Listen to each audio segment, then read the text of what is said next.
नमस्कार, अपना उत्तराखंड में आप सभी का स्वागत है। मैं हूं नीलू। करते हैं खबरों की शुरुआत। तो देहरादून से इस वक्त एक बड़ी खबर आ रही है। चारधाम यात्रा को सरकार ने खोलने का फैसला लिया है। हालांकि फिलहाल चारधाम यात्रा जिला स्तर पर खोलने का फैसला लिया गया है। वहीं प्रदेश में कोविड कर्फ्यू को 1 हफ्ते बढ़ाने का भी फैसला लिया गया है। पुरानी एसओपी की तरह ही मार्केट खुलेंगे। हालांकि मिठाई की दुकानों को ढील दी गई है, जो अब हफ्ते में 5 दिन खुलेगी। साथ ही शादियों में शामिल होने के लिए लोगों की संख्या 20 से बढ़ाकर 50 कर दी गई है। कर्फ्यू में टेम्पो विक्रम संचालन को भी छूट दे दी गई है। तो बड़ी राहत है। चारधाम यात्रा खोलने की बात हो रही है, लेकिन जिला स्तर पर अभी खोलने की तैयारी हो रही है। जो एसओपी जारी किया गया है उसमें बहुत सारी ऐसी बातें हैं जिसको लेकर अब लोगों में राहत है। तो मार्केट बाजार 8 जून को राज्य सरकार ने जो कोविड कर्फ्यू को एक्सटेंड किया था हफ्ते भर के लिए, उसकी अवधि भी 15 जून की सुबह 6 बजे समाप्त हो जाएगी। अब आगे क्या कुछ रोड मैप रहेगा, ये इसके लिए शासकीय प्रवक्ता सुबोध उनियाल हमारे साथ मौजूद हैं। सर, आगे का क्या कुछ रोड मैप रहने वाला है? देखिए, सरकार ने सोच समझ के निर्णय लिया है कि परिस्थितियां आसान रूप नीचे तो आ रही हैं, लेकिन अभी इस तरह नहीं है कि हम इसको एकदम बेफिक्र हो जाएं। तो इसके देखते हुए इस कोविड कर्फ्यू को 8 तारीख से 15 तारीख तक बढ़ाने का निर्णय, 15 से 22 तक बढ़ाने का निर्णय लिया है, जिसमें जो सभी चीज़ें यथावत रहेंगी जिस तरह पिछले एसओपी में थी। कुछ परिवर्तन ये किए हैं कि चमोली जनपद के लोगों के लिए बद्रीनाथ यात्रा आरटीपीसीआर टेस्ट के साथ, रुद्रप्रयाग जनपद के लोगों के लिए केदारनाथ यात्रा आरटीपीसीआर की नेगेटिव रिपोर्ट के साथ, इसी तरह उत्तरकाशी जनपद के लोगों को गंगोत्री और यमुनोत्री के दर्शन करने के लिए ये आरटीपीसीआर नेगेटिव के साथ इसमें अनुमति दी जा रही है। और साथ ही साथ जो हमारे राजस्व कोर्ट बंद पड़े हैं बहुत समय से, क्योंकि काफ़ी स्थिति भयावह थी, उनको भी 20 राजस्ववाद 20 चाहे पुराने हो नए हो मिला करके 20 राजस्ववाद प्रतिदिन के हिसाब से खोलने का निर्णय लिया गया। साथ ही साथ जो मिठाई की दुकानें, मिठाई वालों की एक समस्या थी कि सब हमारी मिठाइयाँ ख़राब हो जाती हैं इसमें, तो मिठाई की दुकानें 5 दिन तक खुली रहेंगी। और साथ ही ये जो विक्रम टेम्पो और टेम्पो हैं, इनको भी अनुमति दी जा रही है कि ये अपना सड़कों पर चलना ये प्रारंभ कर लेंगे। सिर्फ पूरी कैपेसिटी के साथ इनको अनुमति दी जाएगी? देखिए, ये क्योंकि जिस तरह रोडवेज की बसों को हमने किया है, तो इस तरह विक्रम और टेम्पो में भी रिस्ट्रिक्शन लगाना फिर उचित नहीं लगता जब रोडवेज की बसों में नहीं है। तो ये इस एसओपी में यही 3-4 परिवर्तन किए गए हैं, बाकी यथावत रहेगा। सर, जो जैसे मिठाई की दुकानों के लिए 5 दिन के लिए खोल दिया गया, बाकी की जो दुकानें हैं वो पहले के शेड्यूल के अनुसार खुलेंगी या उसमें कुछ नहीं? बाकी सभी दुकानें पहले के शेड्यूल, जो पहला, तीसरा और 5वां दिन जो किया है 3 दिन 5 बजे तक, वो यथावत रखा गया है। बॉर्डर का क्या है सर? बॉर्डर पे अभी भी हमको आरटीपीसीआर दिखाना होगा? जी हाँ, उत्तराखंड के लिए उत्तराखंड में प्रवेश के लिए आरटीपीसीआर नेगेटिव रिपोर्ट अभी भी अनिवार्य है। और इसको कड़ाई से पालन करने के भी निर्देश दिए गए हैं कि क्योंकि कई शिकायतें आ रही हैं कि दूसरे जनपदों में लोग आ रहे हैं और वहाँ पर उनको आरटीपीसीआर टेस्ट कराना पड़ रहा है। तो ये इसके लिए हिदायत दी गई है कि बॉर्डर पर सख्ती दिखाई जाए और राज्य में आने वालों का आरटीपीसीआर 72 घंटे पहले का नेगेटिव रिपोर्ट लेकर के उनको आने की अनुमति दी जाए। सर, क्या गवर्नमेंट कार्यालय भी खुलेंगे अब पूरी क्षमता के साथ? क्या कुछ प्लान इस दिशा में? अभी जिस तरह चल रहा है, मैंने आपसे कहा कि केवल यही 4-5 परिवर्तन किए गए, बाकी यथावत एसओपी रहेगी। तो आप थे शासकीय प्रवक्ता सुबोध उनियाल। आज की बड़ी खबर यही है कि सरकार ने अब जो कोविड कर्फ्यू को आगे बढ़ाया है उसमें ढील दी है चारधाम यात्रा के लिए। जो चारों धाम है, चाहे गंगोत्री, यमुनोत्री और केदारनाथ, ये धाम संबंधित जिलों के लोगों के लिए खुले रहेंगे। यानी कि गंगोत्री, अगर गंगोत्री धाम जाना होगा तो उत्तरकाशी जिले के लोग ही गंगोत्री धाम की यात्रा पर जाएंगे। केदारनाथ जाना होगा तो रुद्रप्रयाग डिस्ट्रिक्ट के लोग ही केदारनाथ धाम की यात्रा पर जा पाएंगे। कैमरा पर्सन राकेश रावत के साथ सुनील नौप्रभात, न्यूज़ 18 देहरादून।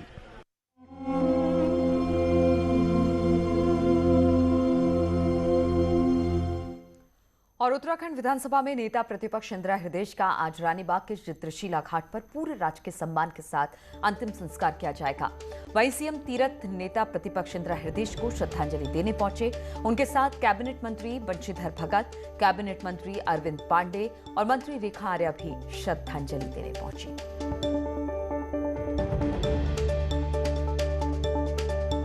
इंदिरा हृदय का अंतिम संस्कार कुछ देर में कर दिया जाएगा। इंदिरा हृदय का आज अंतिम संस्कार होगा, लेकिन उससे पहले मुख्यमंत्री वहां पर पहुंचे।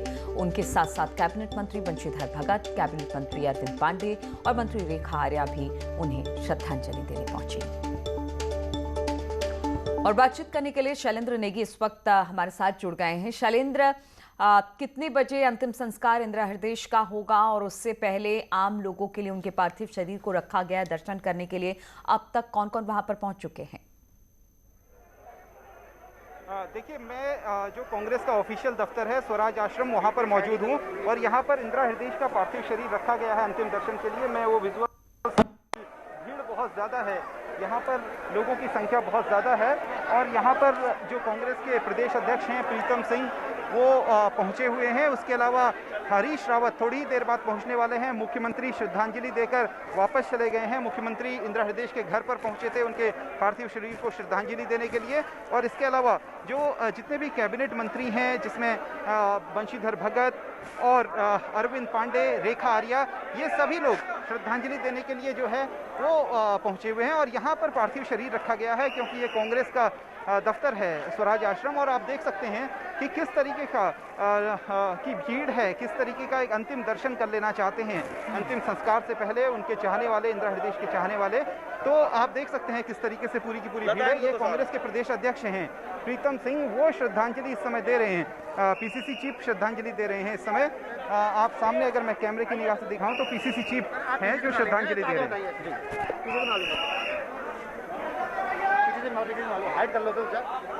लाइव है, ये देखिए आप, विजुअल से आप जिनको देख रहे हैं ये पीसीसी चीफ हैं प्रीतम सिंह, वो पहुंचे हुए हैं श्रद्धांजलि देने के लिए। कांग्रेस के कई सारे नेता हैं, आम शहरी से लेकर के हर कोई इंदिरा हृदयेश को नम कर आंखों से जो है विदाई दे रहा है। सामने सरिता आर्या हैं, कांग्रेस, महिला कांग्रेस की प्रदेश अध्यक्ष हैं और पूरी कांग्रेस की पूरी प्रदेश की टीम आपको नजर आएगी। इस भीड़ में कांग्रेस के आला नेता मौजूद हैं और किसी तरीके से कोविड का काल है लेकिन इसके बावजूद लोग अपने घरों से बाहर निकले हैं। जो इंदिरा हृदयेश को श्रद्धांजलि देना चाहते हैं वो लोग यहाँ पर पहुंचे हुए हैं। बड़ी संख्या है। किसी तरीके से जो कांग्रेस सेवा दल के कार्यकर्ता हैं वो इस भीड़ को मैनेज करने की कोशिश कर रहे हैं, लेकिन इसके बावजूद जो इंदिरा हृदयेश के चाहने वाले लोग हैं वो बड़ी संख्या में यहाँ पर पहुँचे हुए हैं, हजारों की संख्या में पहुँचे हुए हैं। और थोड़ी ही देर बाद यहाँ से जो अंतिम यात्रा है वो निकलेगी सीधे चित्रशिला घाट पर, जो कि गौला नदी, जिसका प्रचलित नाम है वैसे गार्गी नदी है, तो उस गार्गी नदी के तट पर अंतिम संस्कार जो है वो किया जाएगा। और आप ये देखिए यहाँ पर इंदिरा हृदयेश का पार्थिव शरीर रखा गया है। और बिल्कुल, तो सभी अपने नेता को अंतिम विदाई देना चाहते हैं, अंतिम दर्शन उनके करना चाहते हैं, इसलिए वहां पर लोग पहुंच रहे हैं और उनके पार्थिव शरीर को कांग्रेस कार्यालय में रखा गया है। और दूसरी तरफ हम बात करें तो चाहे बीजेपी हो या फिर कांग्रेस हो, तमाम नेता अब इंदिरा हृदयेश को याद कर रहे हैं, उन्हें श्रद्धांजलि दे रहे हैं। जी जी, इंदिरा हृदयेश जी का जाना प्रदेश के लिए बहुत क्षति और हमें बड़ा दुख है। इंदिरा जी का जिस प्रकार का व्यक्तित्व था और जिस तरह से वो उत्तराखंड के लिए विकास के लिए लड़ती थी, दलगत राजनीति से ऊपर उठ कर के उनकी सोच थी। उत्तर प्रदेश के अंदर जब वो सदन में थे, विधान परिषद के अंदर, तो मुझे भी सौभाग्य उनके साथ में रहने का मिला और वहाँ वो हमारा हौसला बुलंद करती थी, छोटे भाई के रूप में मानती थी, दीदी के रूप में, और उनसे बार बार मार्गदर्शन लिया करते थे। और वो उत्तराखंड, उत्तर प्रदेश के अंदर बल्कि दिल्ली की राजनीति में भी एक स्थान रखती थी, तो स्वाभाविक है कि उनका जाना एक क्षति है। और अभी भी 4 दिन पहले मेरी फ़ोन में बात हुई थी। कांग्रेस की नहीं बल्कि पूरे उत्तराखंड की वरिष्ठ नेता थी और बहुत लंबे समय से राजनीति में उनका हमारा साथ था, उत्तर प्रदेश से लेकर यहाँ तक। और मेरे साथ क्योंकि व्यक्तिगत हम चुनाव भी लड़े हैं और एक ही शहर में रहते हैं, कई बार तीखी नोकझोंक भी होती थी, लेकिन ये राजनीति के कारण होती थी। राजनीति के प्लेटफॉर्म से हटके फिर हम सब परिवार की तरह रहते थे। हम परमपिता परमेश्वर से प्रार्थना करते हैं कि उन्हें अपने शीर्षों में स्थान दें और उनके परिवार को ये कष्ट सहने की शक्ति दें। मैं यहाँ श्रद्धा सुमन उन्हें अर्पित करने आई हूँ। शायद कोई भी जनमानस का व्यक्ति ये भरोसा नहीं कर पा रहा है कि हमारे बीच में नहीं है। मैं समझती हूँ कि ये एक ऐसी क्षति है जो किसी भी रूप में जो है पूर्ण नहीं की जा सकती है। ऐसा व्यक्तित्व है जो सर्वमान्य व्यक्तित्व है। नेता प्रतिपक्ष के रूप में जिस प्रकार से उन्होंने भूमिका अपनी अदा करते थे, उन्हें देख के हम लोग गौरवान्वित होते थे और सदन में बहुत सारे विधायकों को उनसे बहुत कुछ सीखने को मिलता था। मैं तो भगवान से प्रार्थना करूँगी कि ईश्वर उनकी आत्मा को शांति दे। इंदिरा हृदय जी जब तक जिंदा थी इस उत्तराखंड की राजनीति के लिए एक अभिभावक का काम करती थी। आज हमारे मध्य में वो नहीं है। मैं भगवान से प्रार्थना करता हूँ कि ऐसी महान आत्माओं को भगवान अपने चरणों में स्थान दे और परिवार को हिम्मत दे ताकि वह दुख की घड़ी से निकल सके। देखिए, इंदिरा जी उत्तराखंड राज्य की राजनीति में एक बहुत ही बड़ा नाम इस रूप में रहा है। हाउस के अंदर एक वरिष्ठतम सदस्य के तौर पर पूरे हाउस का मार्गदर्शन करना, जो उनके कहीं ना कहीं एक चरित्र में इस रूप में बसा हुआ था। इंदिरा जी एकमात्र ऐसी नेता मैं जानता हूं जो केवल, कई बार हम नेताओं के बारे में कहते हैं वो मन का बड़ा नेता है, वो कद का बड़ा नेता है, वो पद का बड़ा नेता है। इंदिरा जी एकमात्र ऐसी नेता मैं मानता हूं जो मन की भी बड़ी नेता, कद की भी बड़ी नेता और पद की भी बड़ी नेता रही हैं। आज उनके जाने से निश्चित रूप से राज्य को एक बहुत बड़ी क्षति हुई है। मैं भगवान से प्रार्थना करता हूं उनको अपने चरणों में वास दे और परिवार को दुख सहन करने की शक्ति।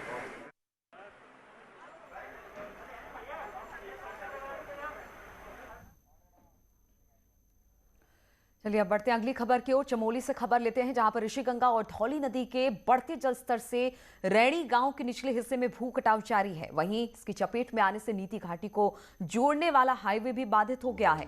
यहां सड़क के निचले हिस्से में कटाव के चलते लगभग 50 मीटर से अधिक सड़क का हिस्सा धंस गया है। वहीं इसके नीचे चलते नीति घाटी का जो संपर्क है वो भी कट गया है। गांव के निचले इलाके में लगातार हो रहे कटाव के चलते ग्रामीणों में खौफ का माहौल बना हुआ है।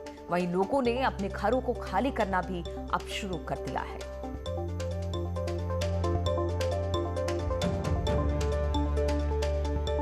तो भू कटाव की स्थिति लगातार बनी हुई है। नीति घाटी का संपर्क सड़क धंसने से टूट गया है। कई लोग घर खाली करने को मजबूर हो रहे हैं क्योंकि कटान लगातार जारी है। रैणी गांव के निचले हिस्से में ये कटान हो रही है। नीति घाटी को जोड़ने वाला एनएच बाधित हुआ है, जिससे लोगों का संपर्क टूट गया है।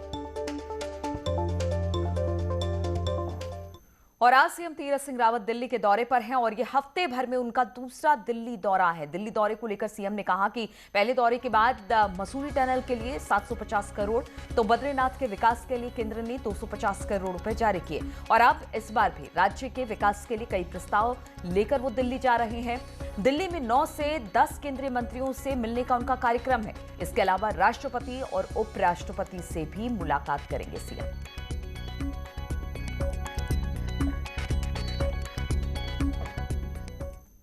और देहरादून से बड़ी खबर आ रही है। यहां पर न्यूज 18 की खबर का जबरदस्त असर हुआ है। संपत्ति पर कब्जा करने की कोशिश करने वाली बीजेपी नेता पर पार्टी ने बड़ा एक्शन लिया है। बीजेपी ने रीना गोयल को सभी पदों से तत्काल प्रभाव से हटा दिया। बीजेपी महिला मोर्चा की प्रदेश मंत्री रही रीना गोयल को महिला मोर्चा अध्यक्ष रितु खंडूरी ने सभी पदों से हटा दिया है। इससे पहले देहरादून में पुलिस ने बीजेपी महिला मोर्चा की प्रदेश मंत्री रीना गोयल को गिरफ्तार किया। रीना गोयल पर करोड़ों की प्रॉपर्टी पर जबरदस्ती कब्जा करने का आरोप है।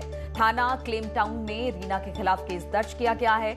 आरोप है कि देवेंद्र मित्तल और उनकी पत्नी सुशीला मित्तल की कोरोना से मौत हुई और रीना ने इनके नाम पर ट्रस्ट बनाया और फिर दबंगई से इनकी ही करोड़ों की संपत्ति पर कब्जा कर लिया। मृतक सुशीला के भाई सुरेश महाजन अमेरिका में रहते हैं। उन्होंने ईमेल के जरिए पुलिस को शिकायत दी और इस शिकायत के बाद बीजेपी नेता रीना गोयल को गिरफ्तार कर लिया गया।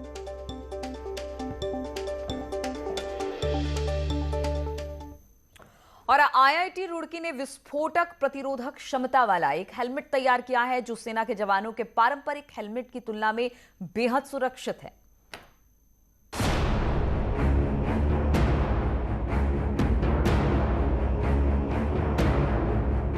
आईआईटी रुड़की के प्रोफेसर ने एक खास तरह का हेलमेट तैयार किया है।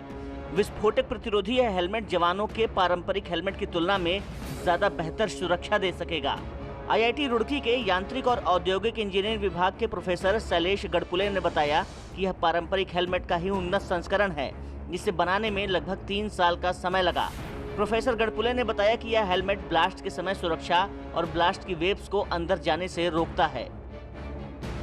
इसमें बेसिकली पहले से जो हेलमेट है उसमें ये जो 2 एक्सेसरीज जो मैंने बोली, एक फेस शील्ड और बेसिकली ग्रैन्युलर पैड्स, ये उसमें अभी एग्जिस्टिंग में नहीं है।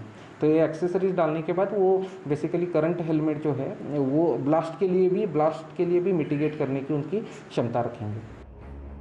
वहीं असिस्टेंट प्रोफेसर शैलेश का कहना है कि सब चीजें उन्होंने लैब में प्रूव करके ही हेलमेट तैयार किया है और जल्द ही चंडीगढ़ की एक लैब के साथ इसका करार होगा, जिससे इस हेलमेट का फायदा सेना को मिल सकेगा। सुरक्षा के हिसाब से अभी हमने ये चंडीगढ़ में टर्मिनल बैलिस्टिक रिसर्च लैबोरेटरी है, हम उनके साथ अभी कोलैबोरेशन कर रहे हैं ballistic as well as blast impact के लिए। तो उनके पास काफ़ी फैसिलिटीज़ भी है तो बेसिकली वो उनके पास एबिलिटी है कि वो मास स्केल के पास ले जाए और बेसिकली उनका काम ही ये है कि हेलमेट अप्रूव करना वगैरह। तो उनके पास बहुत इंडस्ट्री के साथ भी उनके टाइप्स है। वैसे तो IIT रुड़की आए दिन नए शोध करता रहा है, लेकिन इस बार IED विस्फोट प्रतिरोधक क्षमता का एक हेलमेट डिजाइन किया है जो कि सुरक्षा के लिहाज से काफी फायदेमंद साबित हो सकता है। और रुकेंगे यहाँ पर छोटे से ब्रेक के लिए।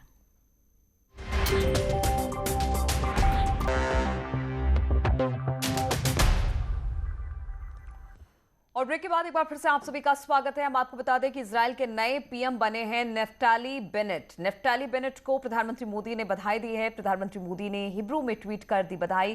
पूर्व पीएम नेतन्याहू का भी आभार जताया है। दोनों देश रणनीतिक साझेदारी करेंगे, इस तरह की बात प्रधानमंत्री ने लिखी है।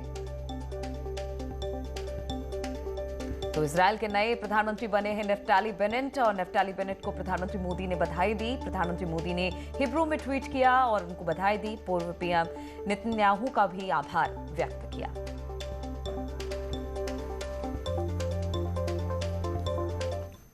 और एक बार फिर से पहाड़ की खबरों का रुख करते हैं तो रुड़की से खबर है, जहां पर GRP चौकी प्रभारी अमित कुमार का कोरोना से निधन हो गया। अमित ऋषिकेश एम्स में भर्ती थे। वहीं चौकी प्रभारी के निधन से पुलिस महकमे में शोक की लहर है।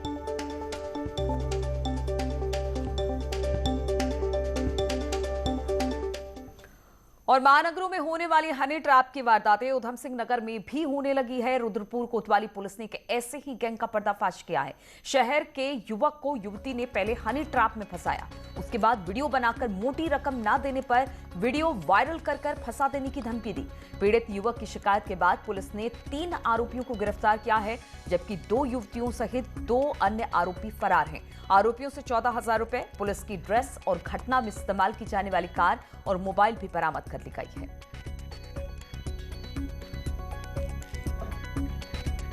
कंप्लेनेंट है यामीन, उसके द्वारा कोतवाली पुलिस को सूचना दी गई कि उसके साथ हनी ट्रैप और फिर ब्लैकमेलिंग की गई। तो उस पर पुलिस ने त्वरित कार्रवाई करते हुए गैंग के 3 मेंबर्स को पकड़ा है। और जब उन 3 मेंबर्स से जानकारी की गई तो उनका मोडस ऑपरेंडी ये पता चला कि उनके गैंग में 2 लड़कियां हैं। टोटल 7 लोगों का गैंग है। तो 2 लड़कियां हैं, वो रैंडमली आसपास के एरिया के जो भी लोग हैं उनको कॉल करती हैं और उनसे फ्रेंडली होने की कोशिश करती है और उसके बाद उनको अपने घर पे बुलाती है, उनके साथ। और आज पूरा विश्व कोरोना की वैक्सीन को लेकर परेशान है। वहीं एक दौर में दुनिया को कई वैक्सीन देने वाला नैनीताल का स्टेट वैक्सीन संस्थान खुद ICU में है।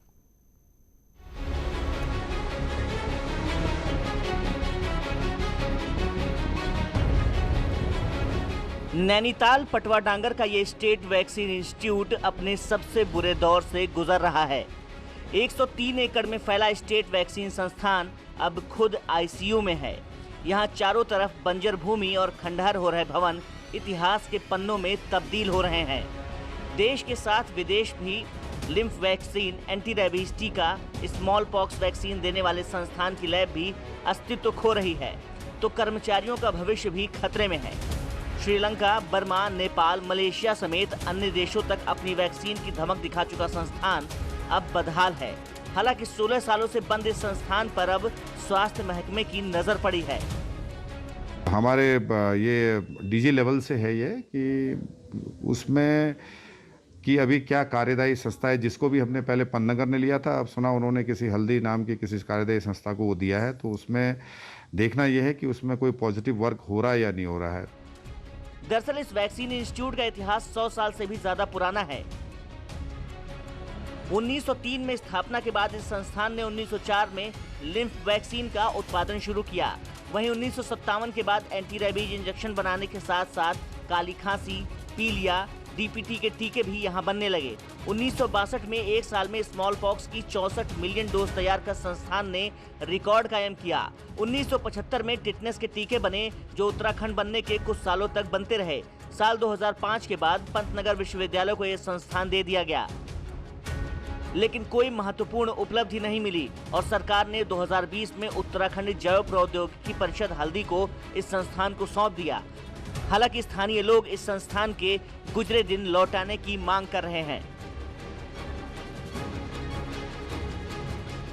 मैं समझता हूं कि इस इंस्टीट्यूट जो बेस कीमती जगह हमारे पास है, इस जगह का सही सदुपयोग होना चाहिए। यहाँ के कर्मचारियों का बहुत सी अधर्म है। यहाँ एम्स की स्थापना होनी चाहिए या फिल्म सिटी के रूप में इसको विकसित होना चाहिए। कई वैक्सीनों का गवाह बना ये पटवा डागर संस्थान देश ही नहीं विदेश में इसने अपना नाम कमाया, लेकिन आज कैंसर जैसे घातक बीमारी से संस्थान खुद पीड़ित है। जरूरी है कि सरकार इस संस्थान को कोई मल्टीविटामिन की डोज लगाए ताकि इसके पुराने दिन वापस लौट सकें। वीरेंद्र बिष्ट, न्यूज़ 18, पटवा डांगर, नैनीताल। तो इन्हीं तमाम खबरों के साथ इस बुलेटिन में फिलहाल इतना ही। रुकेंगे छोटे से ब्रेक के लिए, लेकिन ब्रेक के बाद भी लगातार खबरों का सिलसिला यहाँ जारी है।